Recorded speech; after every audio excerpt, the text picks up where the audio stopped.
દાદા ખાચરનો જન્મ એભળ ખાચરના બીજા ધર્મપત્ની સોમાદેવી થકી સંવત 1857ના પોષ વદ 5મના રોજ બોટાદમાં થયો હતો. શ્રીહરિ પ્રથમવાર ગઢપુર પધાર્યા ત્યારે દાદા ખાચરની ઉંમર માત્ર 5 વર્ષની હતી. સંવત 1874માં દાદા ખાચર આશરે 17 વર્ષની ઉંમરના થયા. તે વખતે જીવુબા અને લાડુબાએ શ્રીહરિ સમક્ષ પ્રસ્તાવ મૂક્યો. દાદા ખાચર ઉંમરલાયક થયા છે તો હવે દાદાના લગ્ન થાય તો સારું, પણ કોની સાથે કરવા એ કાંઈ વિચારી રાખ્યું છે? પ્રભુએ પ્રશ્ન કર્યો. એ તો પ્રભુ આપ જ જાણો, અમને એમાં શું ખબર પડે?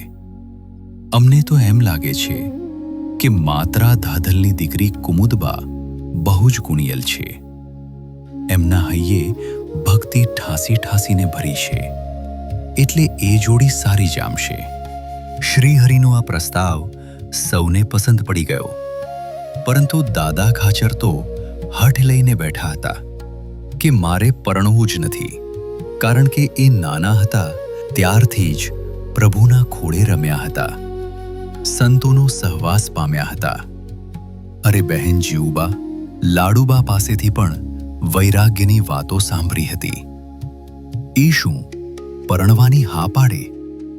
દાદા ખાચરના દિલમાં જગતનો અંકુર હતો જ નહીં. એમને મનાવે કોણ? એ ભલખાચર તો મૂર્તિના સુખે સુખિયા થઈ ગયા હતા. હાલમાં તો એમના પ્રેમાળ પિતા હતા શ્રી સ્વામિનારાયણ ભગવાન. આમે બધી રીતે સંભાળ રાખનારા એ જ પરમપિતા છે ને. પ્રભુએ દાદા ખાચરને બોલાવ્યા. આવતા વેત એ પ્રભુને દંડવત કરવા લાગ્યા. તેમને ઉપાડી લઈને પ્રભુજી પ્રેમથી ભેટ્યા.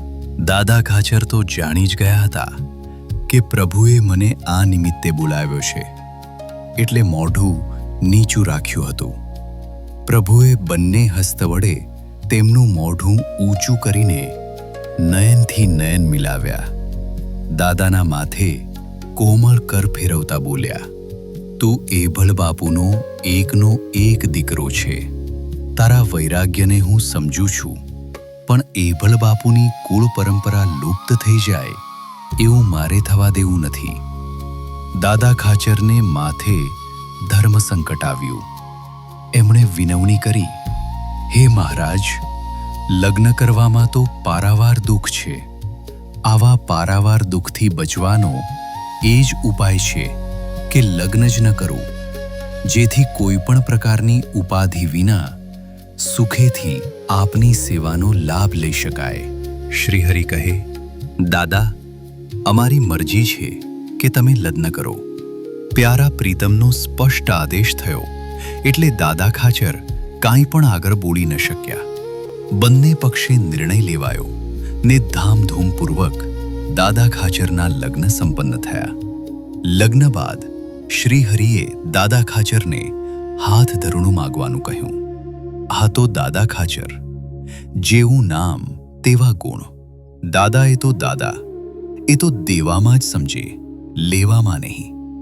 સ્વાર્થ વૃત્તિ તો એમાં હોય જ શાની. દાદા ખાચરે માગ્યું, તમારા ભક્તના સર્વે ગુના માફ કરી અંત સમયે તમારા ધામમાં તેડી જાજો. માગનારા ઉદાર દિલ હતા તો આપનાર દાતાર પણ કાંઈ પાછા પડે એમ નહોતા. આશીર્વાદ આપ્યા, કરોડો ગુના માફ કરીને અમારા ધામમાં લઈ જઈશું, પણ અમારા ભક્તનો જો કોઈ દ્રોહ કરશે તો તે ગુનો માફ નહીં કરીએ. દાન દેનારની કેટલી બધી ભક્તવત્સલતા. દાદા ખાચરના લગ્ન નિમિત્તે શ્રીહરિના આદેશથી 5 પકવાન બનાવવામાં આવ્યા હતા. અન્ય સામગ્રીઓનો તો પાર જ નહોતો. સંતોની પંક્તિમાં પીરસવા માટે સ્વયં શ્રીહરિ પધાર્યા. પકવાન બાદ શ્રીહરિએ દહીંને સાકર પીરસ્યા. છેવટે માત્ર દહીં જ બાકી રહ્યું.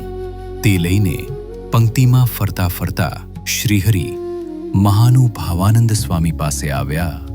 આજે માત્રા દાદલનો પ્રસંગ હતો. એમને ને મહાનુભાવાનંદ સ્વામીને સારી મિત્રતા હતી. ભગવાન કહે, આ સ્વામી મિત્રતાના નાતે વેવાઈ પક્ષવાળા કહેવાય. આજે મંગલકારી પ્રસંગ છે, દહીં માંગલિક કહેવાય. એમ બોલતા દહીં ભરેલું આખું પાત્ર મહાનુભાવાનંદ સ્વામી ઉપર ઢોળી દીધું ને સર્વત્ર હાસ્યનું મોજું ફરી વળ્યું.